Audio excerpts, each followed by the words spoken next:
என்னால நடக்க முடியாது, நீங்க ஆட்டோ பிடிங்க, ஆட்டோவில் கிளம்பி போயிடுவோம். இப்போ நான் என்னத்த குண்டா இருக்கிறேன்னு சொல்லி என்னை வாக்கிங் கூப்பிட்டு வந்துருக்குறீங்க. ஆல்ரெடியே நான் ஒல்லியா இருக்கிறேன்னு சொல்லி எல்லாரும் பார்க்குறவங்கலாம் சொல்றாங்க, என்ன மீனா இவ்வளோ ஒல்லி ஆயிட்டேன்னு.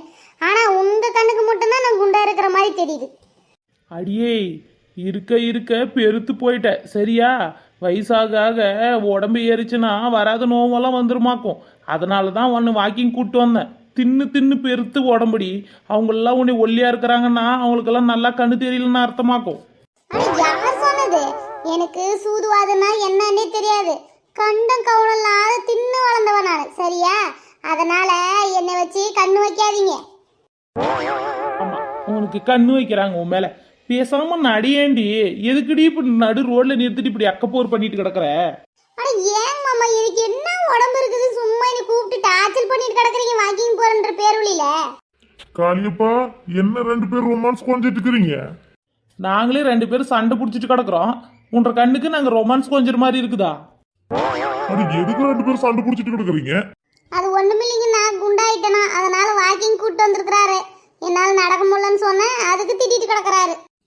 ஏப்பா காளியப்பா, எதுக்குப்பா பொண்டாட்டி இவ்வளவு கொடுமை பண்ற சொல்லு? பொண்டாட்டிங்கெல்லாம் அற்புதமானவங்க. அவங்கெல்லாம் நம்மளுக்கு பூத்த அபூர்வமான பூக்கள் சரியா? பாவம் மீனாவே ஒல்லியா கிடக்குது, அந்த புள்ளிய எதுக்கு குண்டா இருக்குதுன்னு சொல்லி இப்படி மிஸ் பண்ணிட்டு கிடக்குற? அதே ஒல்லி தூடும் துரும்புமா தானே இருக்குது. நல்லா உரைக்கிற மாதிரி என்ற மாமனுக்கு கேட்கற மாதிரி நல்லா சொல்லுங்கண்ணா. சரி மீனா, பாத்துக்கோ, வீட்டுக்கு போய் சேருமா. நடந்து நடந்து அதுக்கப்புறம் இன்னும் தூளா துரும்பா எரிஞ்சிட்டு போற. சரி நான் கிளம்புறேன். சரிங்க, நான் போயிட்டு வாங்க. அவருக்கு கூட தெரியுது நான் ஒல்லியா இருக்கிறேன்னு. ஆனா என்ற மாமனுக்கு மட்டும்தான் கண்ணுக்கு நான் பூதமாடி தெரியுனாக்கும். அட எதுக்கு இப்படி வாயை பொளந்துட்டு கிடக்குறீங்க? அவன் பொண்டாட்டிக்கு எதனா ஒண்ணுன்னா வரமாட்டாங்க. அடுத்தவன் பொண்டாட்டிக்கு எதனா வச்சுக்கவே அடிச்சு பிடிச்சி ஓடி வந்துருவாங்க.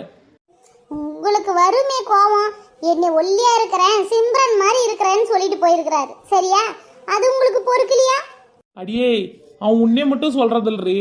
நம்ம கவிதாவை, அதுக்கப்புறம் பார்வதி அக்காவை எல்லாம் சிம்ரன் நயன்தாரான்னு சொல்லிட்டு போறான்டி அவன். ஆக மொத்தத்துல எல்லாத்தையும் அதே வார்த்தை தாண்டி சொல்றான். அதுக்கு ஏண்டி நீ இவ்வளவு டென்ஷன் ஆகுற? அதானே, என்ன ஒருத்தர் நல்லா இருக்கிறாங்கன்னு சொன்னாலும் உங்களுக்கு பொறுக்காதே. என்னால வாக்கிங் எல்லாம் வர முடியாது. இதே பாரு மீனா, அவன் பொண்டாட்டிக்கு எதனா ஒண்ணுன்னா அவன் வீட்டுல போய் பாரு, அவன் பொண்டாட்டிக்கு சப்போர்ட்டே போட மாட்டான். அதே பாரு அடுத்தும் பொண்டாட்டிக்குன்னா பாரு வால் என்றே வருவாங்க. இவனே இல்லை, எல்லாருமே அப்படிதான். அவன் பொண்டாட்டிக்கு தலைவலி, காய்ச்சல், கை கால் வலியில் வாக்கிங் போறாங்க, அதை போறாங்க, இதை போறாங்கன்னு வச்சுக்கோ, கண்டுக்கவே மாட்டாங்க. அதே அடுத்தும் பொண்டாட்டி எதனா ஒன்று பண்ணிட்டு போற, அடடா என்னடா இது அப்படின்ற மாதிரி வருவாங்க. அவங்க சொன்னதே உங்களால ஜெர்னிக்கு முடியல அப்படித்தானே மாமா? நீங்களே வாக்கிங் போயிட்டாங்க, என்னால வர முடியாது, நான் வீட்டுக்கு கிளம்புறேன். பாட்டுக்கு ஆகாசமா வீட்டுல இருந்தேன், கூட்டு வந்துட்டாரு வாக்கிங் போறேன்ட்டு. மக்களே, நீங்களாச்சும் எனக்கு ஒரு பதில் சொல்லுங்க. அவன் பொண்டாட்டிக்கு என்ன ஏதுன்னு போய் பார்க்கறத போட்டு விட்டு அடுத்தவன் பொண்டாட்டி என்ன பண்றா ஏது பண்றான்னு வந்து பார்க்கறது தப்பு இல்லையா? உங்களுக்கு யாருக்காச்சும் இது மாதிரி நடந்திருந்தா எனக்கு தயவு செஞ்சு சொல்லுங்களேன். அப்பயாச்சும் நான் கொஞ்சம் தெளிவாயிடுறேன்.